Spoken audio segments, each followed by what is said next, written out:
गर्मी की शादी पार्ट 2। चाचा जी की आवाज सुनकर सब लोग बाहर आते हैं। अरे क्या हुआ? तू ठीक तो है ना मेरे भाई? क्या भाई साहब, आपने भी नेहा की शादी तपती धूप में रखी है और आप मुझे लेने रेलवे स्टेशन भी नहीं आए। वहां से लेकर यहाँ तक आने में मेरी हालत खराब हो गई। अरे तो तुझे पैदल चलकर आने को किसने कहा था? अरे मैंने सोचा कुछ पैसे बच जाएंगे, यही सोचकर रेलवे स्टेशन से निकल लिया पैदल। लेकिन ऊपर से मेरी खोपड़ी और नीचे से पैर दोनों ऐसे सिक गए जैसे भट्टी में रोटी सिकती है। चाचा जी, जब मौसम इंसान का साथ ना दे रहा हो तो उसे कंजूसी नहीं करनी चाहिए। अरे नेहा बिटिया, काहे की कंजूसी? लेकिन तुम ये बताओ, तुमने ये जून के मौसम में शादी करने के बारे में क्यों सोचा? चाचा जी, कौन ऐसे मौसम में शादी करना चाहता है? लेकिन क्या करूं, मेरी शादी का मुहूर्त ही नहीं निकल रहा था। मुझे तो ये पता ही नहीं कि शादी वाले दिन क्या होगा। होगा क्या? सारे बाराती भुनी हुई भिंडी जैसे नजर आएंगे। अच्छा भाई साहब, अब आप परेशान मत होइए। ये बताइए, चाय लेंगे या कॉफ़ी? चाय कॉफी नहीं, मैं तो खुद उबलती हुई चाय के जैसा तप रहा हूँ। मुझे तो अभी ठंडक चाहिए, ठंडक। यहाँ बैठिए चाचा जी, देखिए एकदम सामने कूलर लगा हुआ है, आपको अच्छी ठंडक मिलेगी। अरे कूलर से कुछ नहीं होने वाला, मुझे तो एसी चाहिए। एसी के बिना मैं रह ही नहीं सकता। लेकिन हमारे घर में तो 2 ही कमरे हैं। वैसे दोनों कमरों में एसी लगा हुआ है। एक कमरे में बुआ जी और नेहा की मौसी हैं और दूसरा कमरा तो नेहा का है। अब हम दुल्हन का कमरा तो किसी को नहीं दे सकते ना।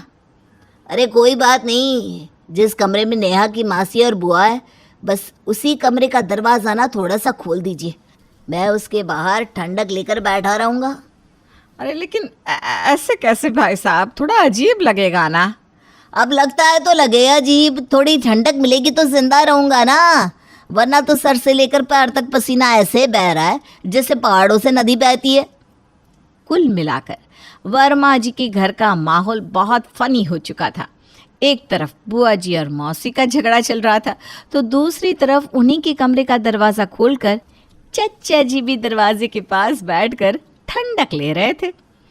इसी तरह करते कराते शादी का दिन आ गया। शादी वाले दिन लोगों की गर्मी से हालत खराब थी। नेहा जैसे ही मेकअप करवाकर अपने घर वापस पहुंची और उसने आईने में अपनी शक्ल देखी तो देखती उसका सारा मूड खराब हो गया। देखो ना मम्मी, मेरा सारा मेकअप बह बह कर गिर रहा है। मेरा दूल्हा तो मुझे देखकर ही भाग जाएगा। मैंने तो तुम्हें पहले ही कहा था। देखो नेहा, अब तुम ना एसी वाले कमरे से बाहर ही मत निकलना। हाँ, लेकिन शादी के लिए स्टेज तक तो मुझे जाना पड़ेगा ना, और इस स्टेज पर तो एसी भी नहीं लगा हुआ। फिर तो पता नहीं तुम्हारा क्या होगा।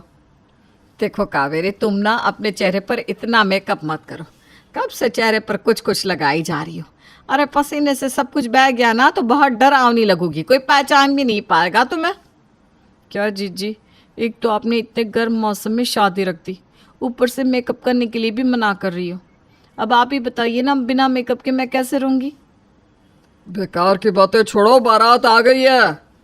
नेहा की बारात तो दरवाजे पर आ गई थी, लेकिन वहां मौजूद सब लोग बुरी तरह से पसीने से भीगे हुए थे। उधर बुआ जी कमरे से बाहर निकलने का नाम नहीं ले रही थी। बुआ जी, आपको कमरे से बाहर तो आना ही पड़ेगा। देखिए, शादी की कुछ रस्में ऐसी होती है जो सिर्फ बुआ के हाथ से ही होती है। अब अगर बाहर नहीं आई आप तो शादी कैसे होगी? नहीं नहीं नहीं नहीं, मैं बिल्कुल बाहर नहीं आ सकती। एक तो इतनी भारी सिल्क की साड़ी, शादी के कपड़े, जेवर, ऊपर से बाहर की गर्मी। नहीं नहीं नहीं, मैं बाहर नहीं आ सकती। अरे तो बुआ जी, आप ये हल्के कपड़े पहन लीजिए ना और जेवर कम कर दीजिए। अगर किसी ने मुझे ऐसे हल्के कपड़े और कम जेवर में देख लिया तो? लेकिन बुआ जी, आप कमरे में बैठी रहेंगी तो आपको भारी जेवर और भारी कपड़ों में भी कोई नहीं देखने वाला।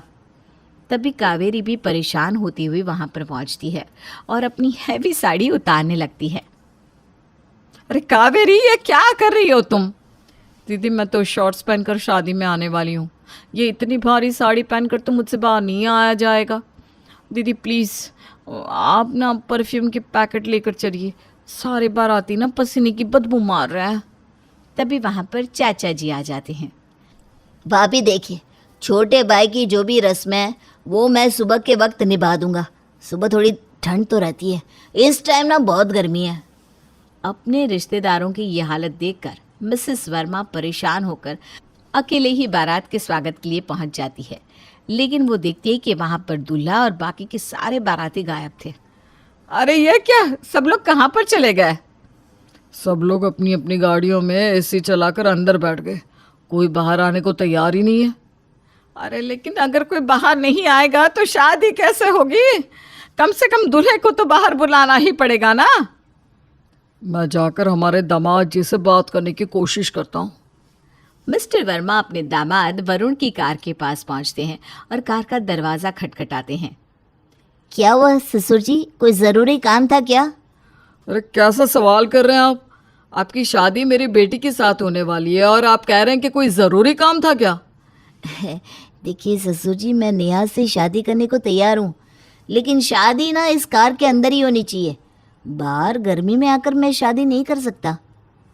लेकिन दामाद जी, इस तरह कार के अंदर कोई शादी थोड़ी ना होती है।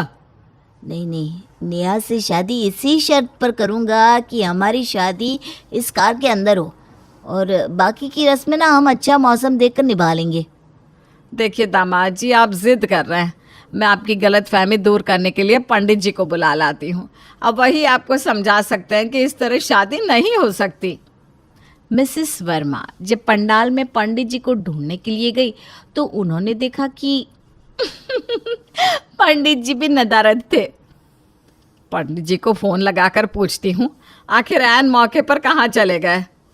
मिसेस वर्मा पंडित जी को फ़ोन लगाती हैं। हेलो पंडित जी, कहाँ पर हैं आप? आपको पता है ना आज हमारी बेटी नेहा की शादी है और आपको यहाँ आना था। मिसेस वर्मा, गर्मी के मारे बाहर निकलने की इच्छा नहीं हो रही है। एसी कैब बुक करवा कर आया था और उसी कैब वाले को ज़्यादा पैसे देकर मैं उसी के अंदर बैठा हुआ हूँ। अरे लेकिन आप है कहाँ? आपके घर के ठीक बाहर, अब वहीं आ जाइए। पंडित जी की बात सुनकर मिसेस वर्मा पंडित जी की कैब के पास जाती है। पंडित जी ज़रा बाहर तो आइए। देखिए ना, हमारे दामाद जी एसी कार से बाहर निकलने को तैयार ही नहीं है। कह रहे हैं कि वहीं पर शादी करेंगे। अरे तो क्या गलत कह रहे हैं भाई? ऐसी आग बरस रही है आसमान से, इसमें शादी तो क्या, मैं किसी का हैप्पी बर्थडे मनाने से भी मना कर दूंगा। और इस तरह से नेहा की गर्मी वाली शादी सब लोगों पर पड़ी बहुत ही भारी। मिस्टर और मिसेस वर्मा ने जैसे तैसे करके सब रिश्तेदारों को मनाया और पसीने में तरबतर होकर नेहा की शादी करवाई।